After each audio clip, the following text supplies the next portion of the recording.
as of now, still COVID-free. Mm-hmm. And if this thing gets into our prison, like everyone said, it could wreak havoc on everything. Mm-hmm. Mainland prisons right now are having major issues. Mm-hmm.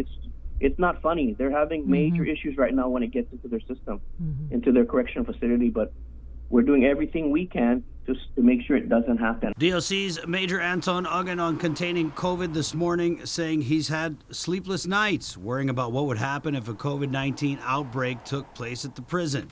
Uggan telling KUAM DOC has instituted measures to mitigate the risk of COVID exposure after a corrections recruit tested positive for the virus.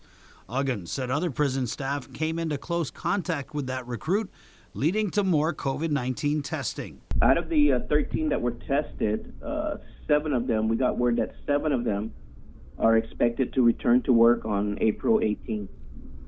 What about the remaining 6? They're still waiting for some test results, I believe. Because the tests were given, I believe, yesterday and the day before. While Uggan says mitigation efforts are in place, most of those mitigation efforts involved taking away inmate and detainee privileges. After inmates reached out to us and told us their anxieties about the situation, they later said they were retaliated against by prison staff. I'm not aware of anything of that nature, Chris. We're doing our part. We're getting the supplies. And yes, there is some frustration because we've had to cancel visitation. We've had to cancel incoming. We stopped all religious activities.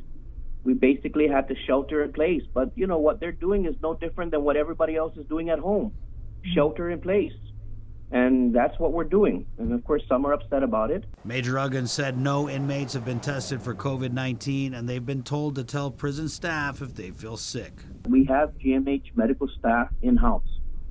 So we have our own internal medical team. If an inmate is displaying any kind of symptoms, they would immediately be referred to the medical staff. Then the medical staff will do their evaluation. We also have a doctor. Uggan telling KUAM the prison has reduced its population through the release of nonviolent pretrial detainees, some of whom are being monitored by the courts through electronic ankle bracelets.